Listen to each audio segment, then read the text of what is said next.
Hey there, folks. Welcome back to the Grave Consequences podcast. I am Caleb B. That's where you can follow me on Twitter. Follow Greg at X Maserati. Follow the show at GC_cast.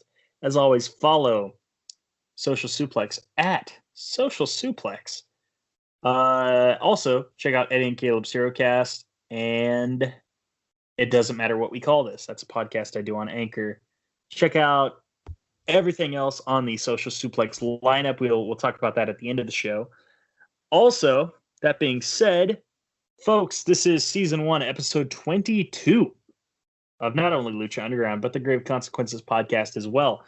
The title for this show was Mask versus Mask. I have no clue why that is. Maybe we'll find out. Maybe we won't. I'll be interested to figure out where they go from there.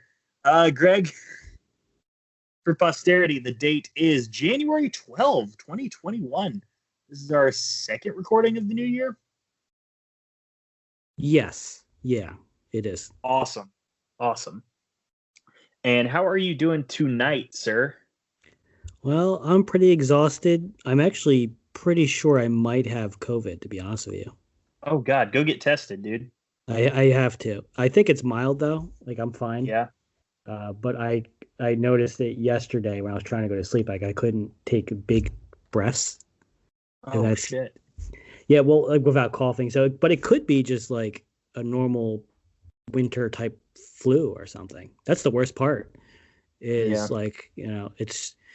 worst part is that I've been trying to see my family, other parts of my family, and we have a newborn. Well, he's a year old, but I kind of have to, God forbid I ever spread it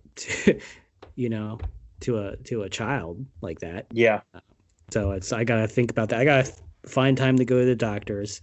I'm a huge pussy when it comes to the doctor, so I gotta will up the courage for the nostril test. That looks awful. Yeah.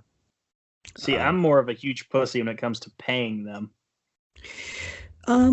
Yeah, you would think, but although man, I guess COVID testing in most cases is free. I don't know. I actually sometimes health insurances. I've seen some of the bills people get for COVID tests. They're ridiculous. Sometimes it makes sense to go to a clinic and say you don't have health insurance and just pay like a couple hundred at most, as opposed to like getting a bill for like 600. Now, I'm exaggerating, but not really. I've seen some crazy bills. Sometimes health insurance is not great. Yeah, I'm not really a left-leaning person, but every time I get a hospital bill, I lean more and more towards socialized medicine. Well, I mean, like we wouldn't. You and me are in the same. I think politically we're pretty close. Yeah, but even if we didn't have socialized healthcare, just if the government got in there and regulated some of the pricing and even how much insurance companies, because a lot of it is just that we all have health. Well, I say we all. A lot of people have health insurance, but what are you paying for? Like you get the bill and it's like, why am I paying for this? I could have just like I have it HSA and I recommend anybody that has HSA offerings to do the maximum because usually you can calculate it so that you end up paying most of your deductible through that, and it's not taxed. We won't spend the whole podcast talking about that, but if the government would just regulate pricing, because it's out of control. That's the problem, is they're taking advantage of the consumer. There's no competition. You get your insurance to whoever your employer gets it from, and your employer doesn't give a shit about you. They're just trying to get the cheapest bundle for all their employees. So the problem is like you're not the person buying it. It's your employer, and the ones that are individuals suck because I've had to use them before too. So I guess we'll get off that topic, but because we could rant about that too, because times are changing, and I think we're going to see some changes on that front, or at least I hope I do, or at least I hope we do, because I think most people that aren't bullheaded can acknowledge that we have a problem with the healthcare system. Yes, I would agree, but I guess enough about politics and medicine and potentially getting socialized, etc. for the night. We can start off with the show, and I like that the first thing we see is not Dario in his office, but we cut to the empty temple. So like the day of the show, but like no one's there. I thought that was a good image, in my opinion. Yeah, they do a good job of like they say in the Batman films, like even the who's the guy that did the one with Michael Keaton? Who's the director? It's Tim Burton. Tim Burton. Even the Tim Burton movies, they make Gotham like the world is almost a character that you have to interact with. And Lucha Underground does a good job of that as well. Like the Temple, Boyle Heights, the backstage segments, the dirty locker room, like it sets a very different world that sets it apart from everything else. And it feels like a real living, breathing world. Yeah, absolutely, man. Absolutely. So the first thing we see tonight is Dario Cueto in his office, and he is speaking to the one and only, the Lucha Underground champion, Prince Puma, who is accompanied by Conan. And I love that Conan has just like, he's had it with everything Dario. Like he is not here for it whatsoever. And Dario brings up the trios tournament, and he says, like, we need the best of the best in this tournament. That's why, Puma, we need you in. And you need to find two partners because we've already got your opponent assigned to you. Oh, and by the way, your opponent you're facing tonight, King Cuerno, will have his two partners with him. And so find those partners or face the consequences, I suppose. And I love that as they're leaving, Dario says, oh, and one more thing. He just completely buries the lead here. He says, oh, one more thing. Tonight's match is for the title. Dude, I had a few feelings about that. One, like I kind of like it when the champion has to defend his title, like kind of all the time, within reason, because it makes him a fighting champion. And then you get away from the situations where the champ can lose a million non-title matches and then constantly win the title match. Yeah. You see that in other promotions, and it gets old, like gets lazy. But at the same time, Cuerno doesn't deserve a title shot, and we love Cuerno on this podcast. We love him, but we love that whole ass cowboy. We do, but he lost against Mundo in a cage match, and he's lost against Drago. I believe, didn't he lose in the end, or did he get the winning pin? I forget. Against Drago, no, he beat Drago, but he won. Like Drago couldn't stand up, but he was like physically, like he literally physically could not stand up. That's when he was holding the ropes. Okay. Yes. Yeah.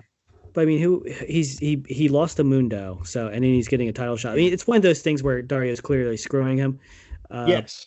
But it's a weird feeling because if you try to argue the like, you know, if this makes sense, you could end up in an endless argument. Yes, you could. A worthless argument too. But yes, dude, how good did those belts look? All of them, even Puma's belt. Oh yeah, the Lucha Underground belts are amazing. Even the yet to debut unnamed title that I won't spoil. That's the best one, just because it's crazy looking. But those trios titles look. I like red belts. Like I like the U.S. Championship in New Japan. I like some of the white belts. Like I like the one in the IC title in New Japan. I like the. Speaking of red belts, do you like the NWA TV title? I think I haven't been watching it while the TV title's out, and I'll have to go back and watch it. When did that debut? I'm specifically referring to the old one that had like the ABC and CBS logo on the side and everything. I don't know if I've seen that. Is that like you're talking old school? I'll send you a picture. I will send you a picture. Yeah, old school. Like Arn Anderson held the thing. Oh, I wasn't watching back then, and I haven't gone back. I mean, I didn't think you were. Like, you're not that old, sir. No. I mean, I might. I like different. Like the only titles even the WWE 24 title, 24/7 title. Yeah. It doesn't look great, but I mean, it's different. It's like a boxing belt. It's green. It's gold. It's, you know, I think it was also, hear me out. It may have been designed to be like intentionally bad. Yes. Yeah. I could see that. But it's still good though. You know what I mean? Like it stands out. Like I don't watch WWE, but I know the 24/7 title. I couldn't tell you what the tag titles look like anymore. I think they're pennies. I think they look like pennies. They upgraded from pennies to dimes, actually. That's still better, Yeah. but I remember it's one of those things where I don't believe that uh, all press is good press, but it's a fucking jobber title, so it doesn't need to Yeah. look. It just needs to fucking stand out, and it does.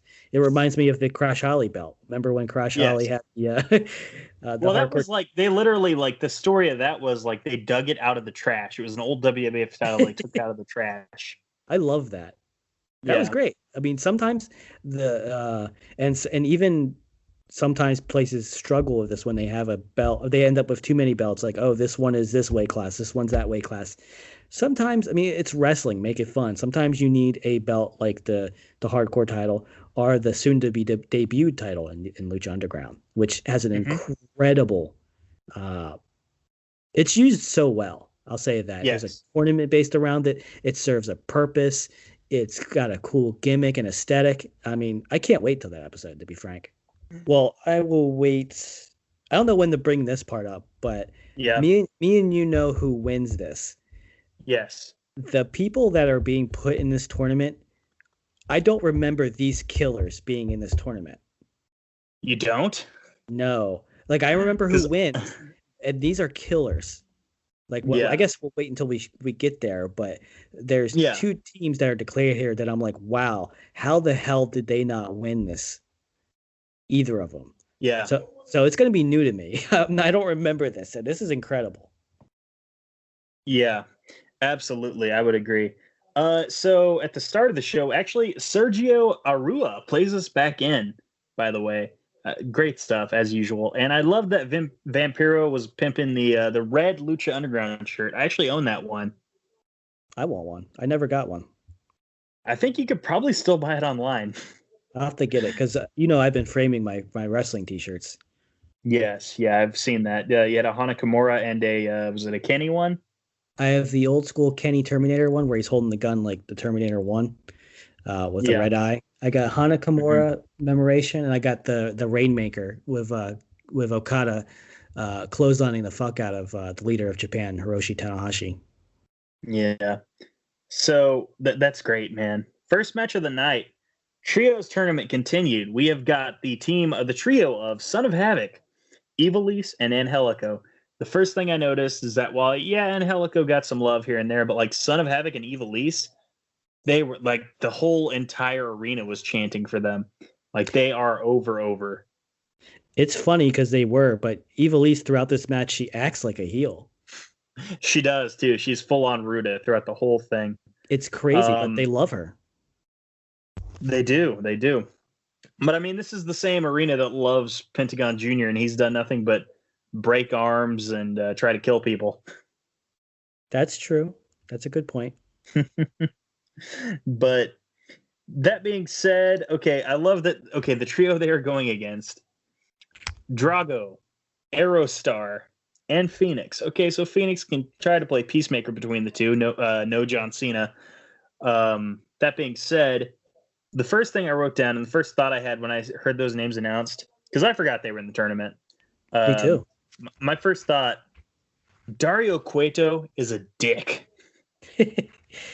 He wants the strongest to survive, and if you show any weakness around him, I really do think he's a comment on Vince McMahon. Like he wants to crush weakness because he sees as a reflection on himself, and it makes him insecure. So he has to destroy it. Absolutely, yeah. And Phoenix was rocking some pink gear that was just amazing. I wasn't feeling it personally. I was like, that's interesting, but I've never seen a pink Phoenix. So, but you could tell them Maybe apart you're just from the not other looking guys. hard enough. That's true. I might not be. I haven't found too many Phoenixes out there. Well, you gotta wait for something to burn down. Come back like a day later and see if anything comes from the ashes, you know? I was just gonna smoke some DMT. Jesus Christ. Oh my gosh. Okay, at one point, Evilise is trying to fight Phoenix. And Phoenix ain't having it. And not only that, Evilise isn't even the legal person in the match, and Helico is tagged in at this point. And Phoenix just says, no, throws her into Angelico, who elevates her over him onto the apron. See, I didn't know why he was doing that, and I just started laughing because he didn't want to wrestle her, and then he just stops and starts yelling in her face, "No, no," as if like she touched him in the no spot. Like Yeah. I didn't know she was legally in there, so that makes more sense because she just wants to Yeah. hurt people. Yeah, and again, Phoenix is like, okay, think what you will of Prince Puma, like, oh, he's the ace of the company. No, Ray Phoenix is the ace of this show. Like, he is the top babyface, and he is a pure babyface because he clearly does not want to fight this woman, or this woman. He wants to fight this woman as little as possible. That's for sure. He's a true baby face, and Ray Phoenix will go down as underrated by a mile because he's so good, and people don't talk about him enough. Yeah, absolutely. Absolutely. Okay, I wrote down Drago is an idiot because at one point, Aerostar nails a dive, I believe on Angelico, and Drago pulls Aerostar off of Angelico during the pin, tries to pin him, even though Drago's not legal. And the referee's just like, I'm not counting this. You're not legal. Yeah, this was a whole match where not just one team had some inner conflict, but both teams did. Both, yes, yeah. And it came to, and even though one team had more on paper conflict, like Angelico, Havoc, and Evilise, they all hate each other equally. Yes. Even though on the other team it's just Drago and Aerostar that have, they're not really, they don't hate each other, but they're just in an intense series of matches at this point. It's just getting personal. But it comes down to who can stay together the most. And at one point, Evilise just stops. Yes. And just leaves. So you're led to believe like, okay, well, they're screwed now. Yeah. So that's kind of towards the end. Here is a comment I wrote down from Vampiro, the lovely Vampiro. He says, she has a 3-piece set that is quite large. What the hell is he talking about? A 3-piece set that's quite large. Is that sexual?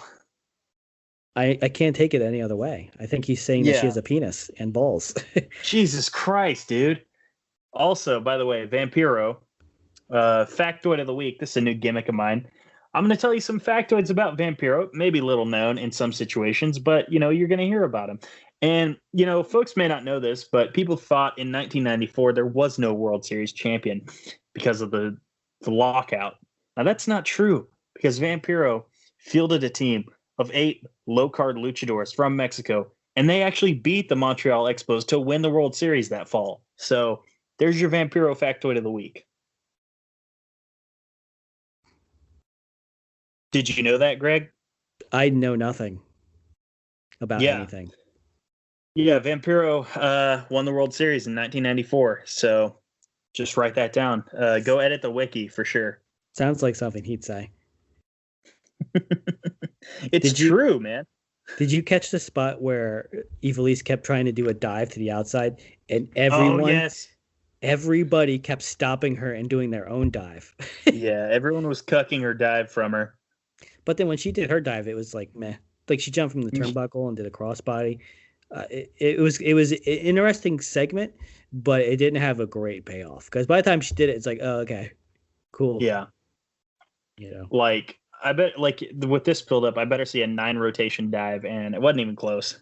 There was no rotation; it was just a crossbody. Nope. Yep. Eventually, though. Also, you mentioned it, but Phoenix is in a real Steelers wheel situation. Stuck in the middle. Stuck in the middle. He's trying to play peacemaker, and at one point, Aerostar and Drago start fighting like Bebop and Rocksteady did in the old Ninja Turtles cartoons and video games.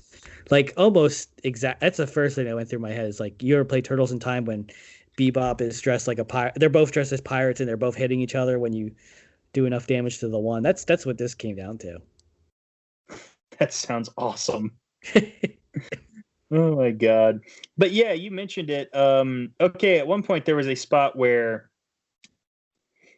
Phoenix hit a rope walk into an elbow on the apron. My only problem with it was like Angelico looked a little too cooperative. Like he was doing kind of assisting. When he was in the Tree of Woe spot from the ring ropes. Yes, yeah. I liked it. because he got himself stuck. Yeah, I could see that. But I thought it was going to be like a double stomp, like Patron does. Yeah. I was kind of glad. It was a crisp elbow drop, though. Yeah, I would agree. What the hell would you call that weird like double half-assed punch to the chest counter that Son of Havoc does? Double punch to the chest.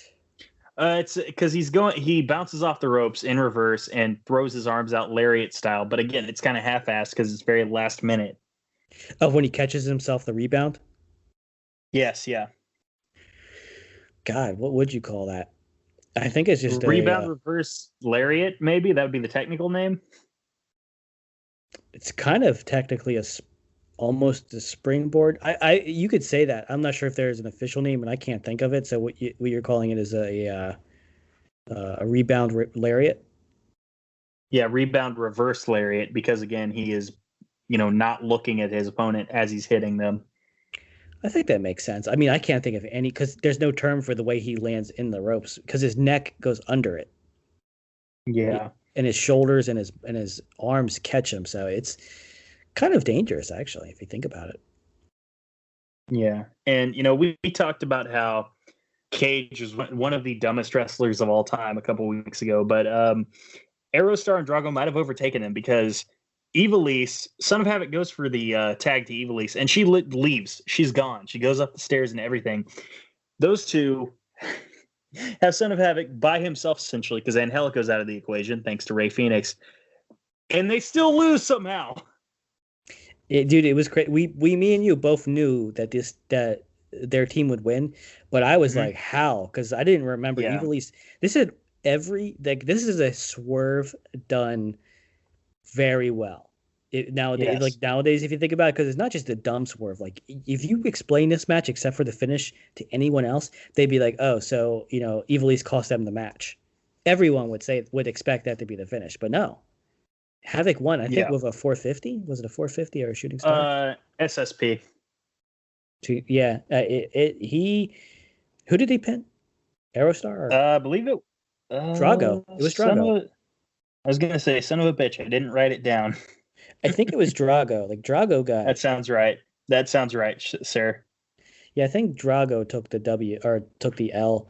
I mean, this was a shocking win, even though it's one of those weird matches where you know the outcome, but it still shocks you. Yes, absolutely. I would agree. So with that in mind, folks, in 2 weeks, we have the finals of the Trios tournament. We have 2 of the 3 teams confirmed. We have the team of Big Rick, Killshot, and the Mac against the just winning team of Son of Havoc, Angelico, and Ivelisse. And then we've got a third team that will be determined next week between Team Cuerno and Team Puma. We will find out who are on those teams pretty soon, actually. Dude, it's crazy because they just introduced Mac and Killshot, and they have a lot of talent that they managed to keep strong. Yeah, even though people have to lose. There's very rarely a fuck finish, but they still keep people looking strong. I think I emphasize that because it's sometimes people have trouble doing that. Yeah, it can be hard for sure. Like anytime Jon Moxley faced a Haas this summer. Yeah, he fought some good talent, but sometimes it was kind of hard to make them seem like a big deal, even though they were. It's not easy to do that. I would agree. And folks, that is not an attack on Jon Moxley. It's more an attack on a booking team.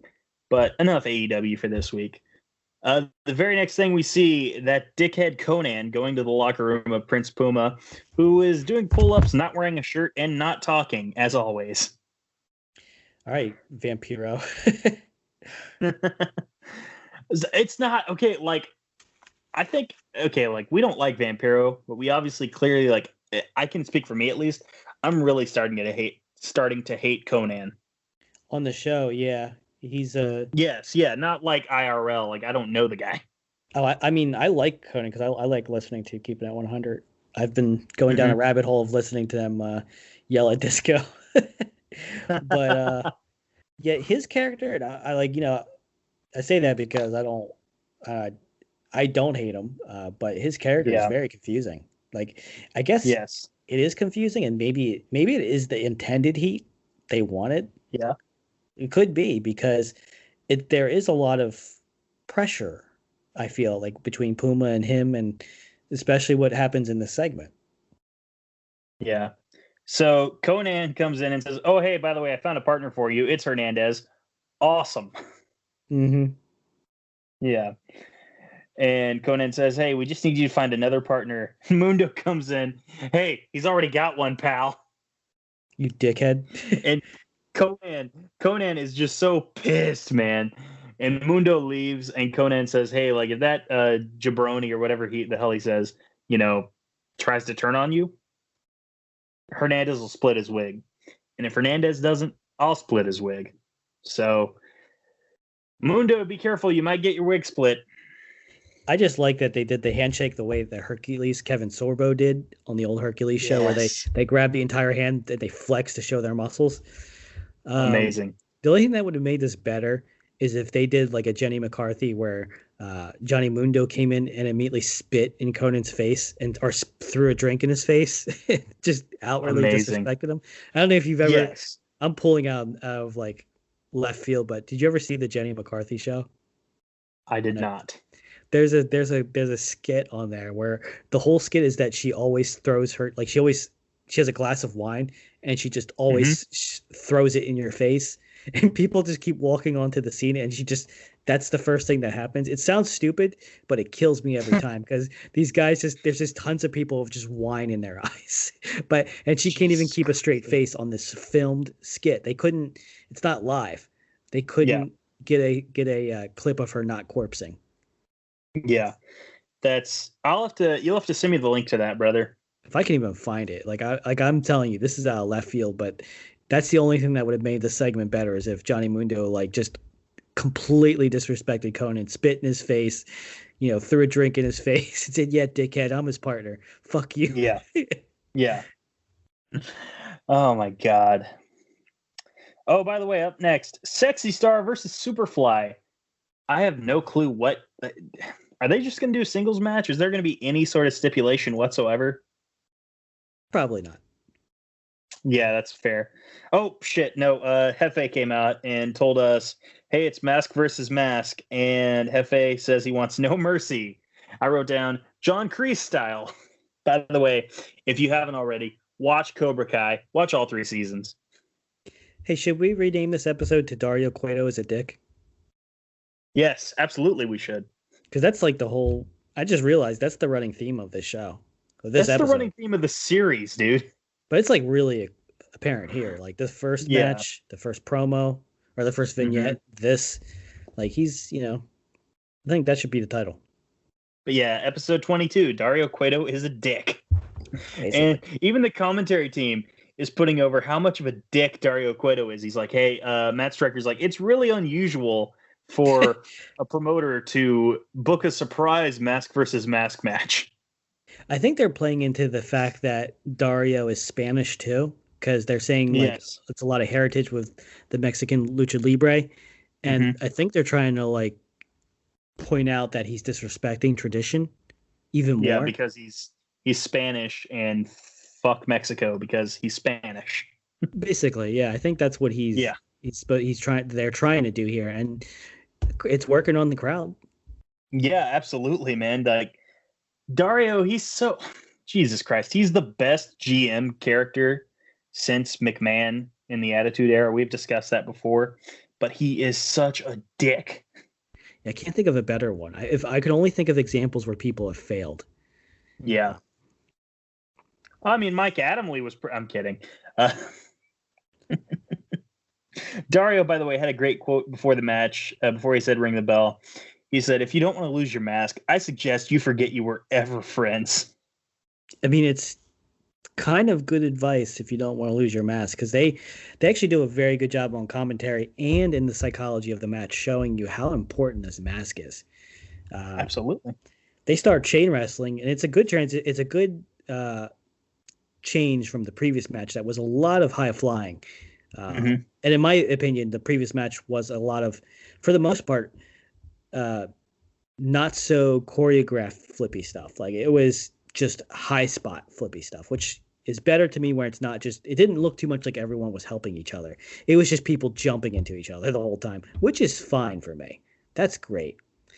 I just don't like it when it's obvious you're helping each other. But in this match, they start with some chain wrestling, some basic lucha grappling.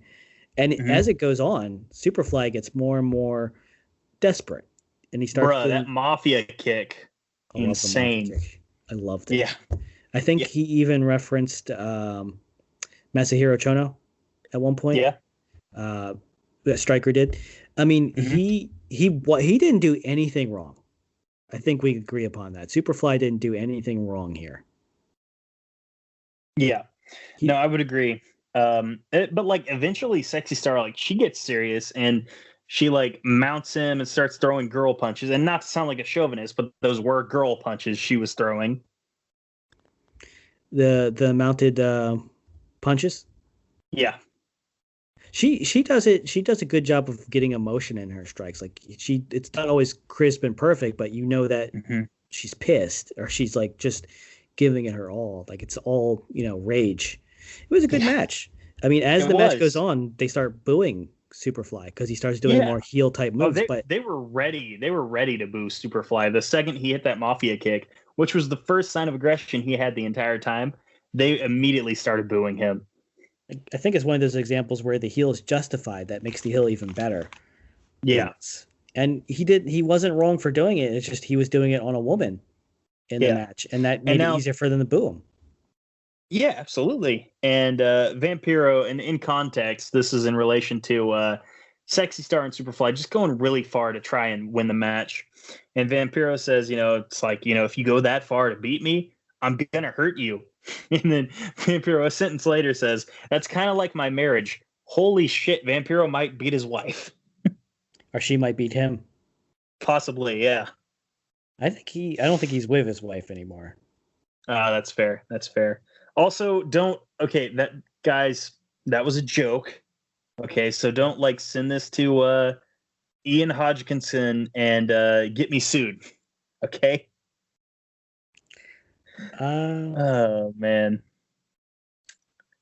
Oh, by the way, Sexy Star won with a really just out of nowhere roll up combo.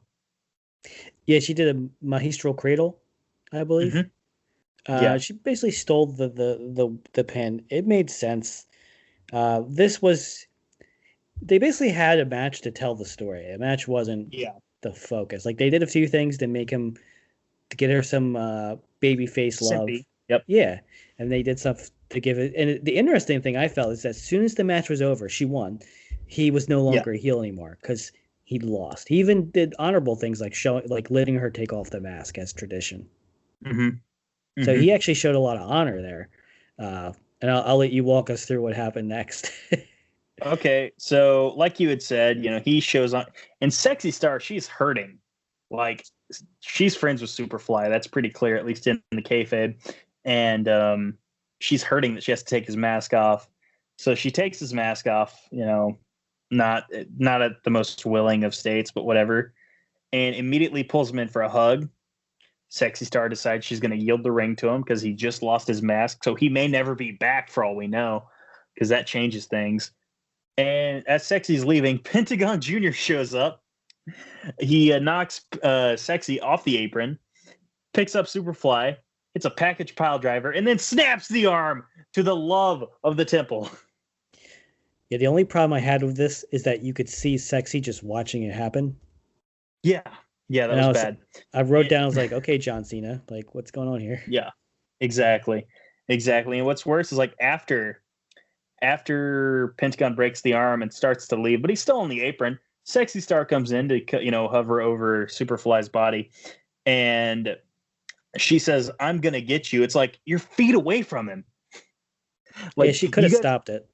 You guys aren't even technically socially distanced right now. You could go and start a fight with him right now if you wanted. She could have stopped it. She was Possibly, right there. Yeah. She was there. They kind of tried to obscure those camera angles. Like it's probably not in kayfabe that she was supposed to be that close, but we're talking semantics at this point. I still say she's stupid. She absolutely is stupid. Or I'll say she's a Hogan-esque heel where she seems like a baby face, but she's really a heel. I bet you she actually does worse things in the future.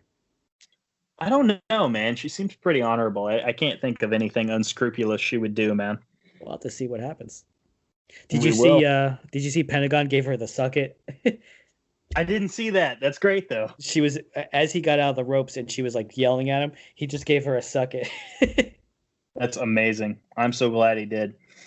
Okay, so next up is our main event with the Lucha Underground Championship on the line. Prince Puma is accompanied by Conan, Hernandez, and Johnny Mundo. And by the way, Prince Puma is wearing atop his head a Puma as a trophy. And I wrote down, hell yes, dude. It looked dope. Stryker said he was mocking Cuerno, but I think Stryker was ad-libbing or didn't know because, I mean, spoiler, Puma will wear that going forward. He will, yes. It's his thing. He's not mocking Cuerno at all. At least I don't see that as he didn't wear that before, though, correct? This is the first time he's worn that to the ring? Very first time. This becomes his gimmick. Is his so it could be one of those things that was like introduced to mock someone but just became a staple. It's possible. I could be wrong. I just didn't think so. And Matt Stryker talked about long reigning champions, and I mean Prince Puma is technically the longest reigning Lucha Underground champion at the time, but he also points out like how okay, it's been a short run so far, but like he's beaten everyone he's faced and he's been a fighting champion. But he name drops 3 people synonymous for long title reigns: CM Punk, Nick Bockwinkel, and Bruno Sammartino. Interesting trio there, man. Which I mean, yeah, I know Punk had the 434 days and Sammartino was like 8 years, but it's just kind of weird, hear those 3 names brought up together. It's very weird, and it's very optimistic to think that Lucha Underground will be that around that long. That might explain the long contracts. And while he was dropping those wisdom nuggets, Vampiro dropped this nugget of enlightenment. He pointed out that Hernandez and Johnny Mundo are wearing the same pants. Which they weren't, by the way. That makes it better. Like they may have been like from the same genus, I guess, but like they weren't the same color. I actually might have written the name down. It's about one of the other guys that comes out. I think he said had the same pair of pants as Mundo, but it didn't go anywhere. He didn't follow. No, he said that. He said Hernandez and Mundo, which again they didn't. They weren't matching. Okay, so I didn't write down wrong because I'm thinking someone else. Well, it was an interesting comment that was just it kind of stopped my brain. It was kind of like, you ever seen the Lewis Black special where he's like, if it wasn't for my horse, I wouldn't have made it that year in college? That whole skit? No. Jesus Christ, no. If you Google it or YouTube it, it's a good skit, but this was just a comment that it's one of those things where you hear it and your brain just resets because you just don't understand. It's words, it forms a sentence, but it just makes... You can't contextualize it with anything. Like, well, okay. They're wearing the same pants. Cool. Yeah. Oh, my God. So Cuerno came out with nobody, which, what the fuck? We were told he was going to have his team with him. All of a sudden, a few seconds later, we hear, I'm a machine! And Cage and Tejano come out together. And they said, give me the biggest Cowboys you got. Yeah, exactly. This team has a name that I've given them. It's completely unofficial because I'm giving it to them 6 years after the show aired. But this team name, this trio, will now officially be known on the Grave Consequences podcast as the Whole Ass Cowboy Machines. Almost as good as One Winged Cowboys, but, Oh, it's better. It's better. I don't know. I may be biased, though. Okay, so early on in the main event, I noticed like Cuerno was just too strong for Puma. Did you notice that, man? Dude, this might be Cuerno's best match because he looked good. All his moves were crisp. He whooped some ass. There's a botch later. You might not. I'm not sure if you caught it, but that's later in the match. He even soccer kicked Puma's head. Yeah. At one point, it looked like he killed him. Yeah. I was like, okay, how did they fake that? So one thing that led to something interesting was Puma diving. He was diving toward Cuerno, but Cage and Tejano were right beside him. Cuerno leaves. Puma gets caught right into a backbreaker for Cuerno. Or Puma gets caught by Cage and Tejano, who gets dumped to Cuerno with a backbreaker, neckbreaker rather. Pardon me. Jesus Christ. And at one point, like we have got the Rudos of Cage and Tejano in front of a line, an invisible line, and behind that line we had Cuerno holding Prince Puma, basically holding him hostage from Hernandez and Johnny Mundo. And okay, like I like the aesthetic of like again, he basically got kidnapped, for a very short amount of time. But it kind of made Hernandez and Mundo look really stupid because it's like just go around the ring. Well, he was whipping the bullwhip. Oh yeah. Every time they That's got close to, they were inept. They couldn't do anything about it because he was swinging that bull rope. He almost hit the crowd. He almost hit the people in the chairs. And I don't blame him. But it was one of those things where I guess it's a New Japan-esque match where you can't get disqualified for that. On the outside, yeah. Oh my God. There was one point when Stryker brought up Puma's training and he mentioned the great Conan. This set off Vampiro. He says, how the hell can you say the great Conan? Where is he a legend? Where? And Stryker's just irritated. Yeah, he said he's a legend everywhere. He's like, where? Name one. Yeah. like I don't know if this is heat or if he just feels this way. Yeah. It's so damn weird. Okay, and at one point, Puma's in the corner. He's down. Cuerno decides he's going to grab Marty Elias, take him for a walk to the other corner. How dumb can you be, Marty Elias? What the hell? I think most referees are deaf, dumb, and blind in wrestling. Yes, absolutely. Absolutely, man. Okay, so at one point, Mundo he's trying to dive onto, it wasn't Cuerno, but it was Tejano and Cage. And he dives onto Tejano, but Cage doesn't eat a bite of that dive, man. No, and I think that was was that the corkscrew cannonball? It's like a parkour looking move. I tried to Google it, but I couldn't find anything similar to it. But he was in a cannonball, like he had his knees up to his chest, and he was spinning.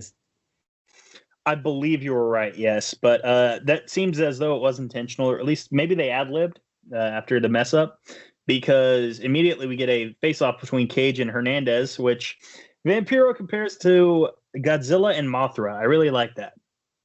Which one's Mothra? Shit if I know. Hernandez is Mothra? I guess, man. I don't know. I would actually say Cage is Ghidorah, King Ghidorah. And I would say, no, he's Mecha Godzilla. And because he's a machine. Yes, and of course.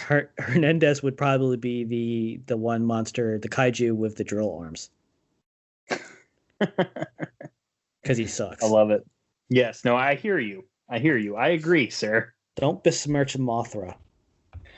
I'm sorry, man.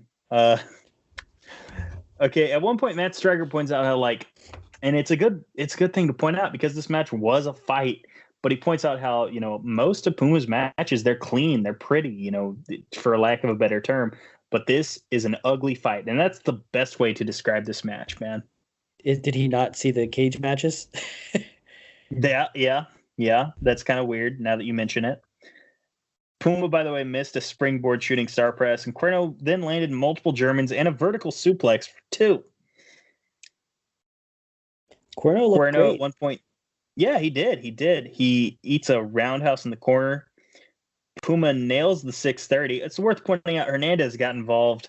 Puma didn't. No. Did Puma see the interference or no?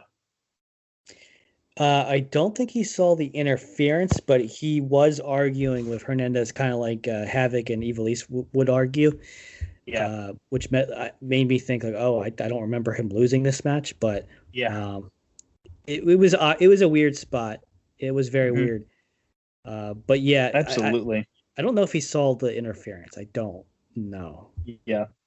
But either way, it's like, okay, maybe he didn't see that interference, but Hernandez wanted to interfere again, and Puma's like, hey, back the hell up. I'm going to win this on my own. And as Puma's going up for the 630, he kissed the head of the 8-point buck. That was a great touch, man. Yes, I love that part. and Yeah. it just put an emphasis on it. And even though Puma puts Corno away here, Mhm. Corno looked every bit like he deserved to be in this main event. Even though we said earlier that he didn't, Yeah. but he looked like any given Sunday he could have won that match. Yeah. Inch by inch, man. Inch by inch. Puma wins the match. Ref raises his hand. Hernandez is like, nah, dude, I'm raising your hand. Puma's not having it. Puma is already fed up with Hernandez, and he's known him for 2 weeks. I'm fed up with Hernandez. Yeah. Yeah. That's great, man. This dissension amongst the ranks leads to Cage sneaking up, and then all of a sudden we got a 6-man brawl to end the show, and literally to end the show, like the credits are rolling as the brawl is ongoing. It was a great touch, in my opinion. And I think they needed this match to make Puma look stronger because, like I said before, this match of Cage, he didn't look strong. No, he looked lucky. This was a definitive, solid win for him, and they did a better job with this because, like I keep harping on, Corno he didn't lose anything from losing this match. Yeah, I would agree. So they made up for the Cage match. Like I really do think that Cage match, it made Cage look stupid as hell. Like as if he, you have that child toy where you got to put the block for the block shape, but he's sitting there hammering it through the circle, wondering why it's not going through. Yeah. That's pretty much the show. We may as well grade before we shout out the rest of the lineup, right? Yeah, I can say so. I'm going to give it. I can go ahead because I already told you I'm giving this an A. Yeah, that's a great call, man. I just because I thought the mask versus mask match was a little flat, I'm gonna give this a B plus, a solid B plus, but that's high praise, man. That's fair. It's always fair. Mm-hmm. I usually don't care for sexy star segments, especially with Superfly, so I can respect that. Yeah, exactly. But I mean, guys, I guess that's the show. We've got plenty of other great shows on this lineup. We have got pardon me. Do you have the lineup, sir? No, but I can. We got All Things Elite with Floyd. We got One Nation Radio with James Rich and Rich. And James. Yeah, we got Keeping a Strong Style with Jeremy and Josh. We got 8-Bit Suplex with other Josh. And Sandy. We got Grown Men Watch This Shit. Ricky and Clive. And Great Match Generator. Yep. Don't believe I missed anything. You got Grown Men Watch This Shit, Ricky and Clive. I think you hit all the marks, man. All our shows are great. We got WWE, we got Impact, we got AEW, we got New Japan, you got Lucha Underground, which I know you all want. Yeah. And James sometimes covers. He covers Stardom on One Nation Radio. One Nation. Yeah. They cover everything. They even cover basketball and politics and everything. Because they're the flagship show, I believe, officially. Yes. Yeah. Yes, they are. Well, it's definitive. They are the flagship. They were the standard bearer. They were the original. They're the OGs of the network. Yeah, so they're not really pigeonholed to like one promotion. So I think maybe one day we could have a Stardom specific podcast, but I think it would have to be James would have to be willing to do another podcast, or either Muzza or me would have to become more educated on the history and stuff, and I just enjoy watching it as a fan at the moment. Yeah, no, I'm the same way with wrestling in general. I couldn't even dare to try to start Stardom. I barely watch WWE and AEW. Dude, it's hard. Like Lucha Underground, I have to squeeze in there because I'll be honest, I watch Stardom more than I watch AEW, and I love Kenny. You know me, like I'm a Kenny stan, but it's hard, man. When you have it's hard to balance that with real life sometimes. Yeah, there's only so many hours in the day, man. But that being said, folks, we're getting out of here. We love you. Thank you for listening. Don't forget that. Some people might say we don't. Some people would be wrong. And always remember, sometimes when you're wrong, there's nothing else than grave consequences.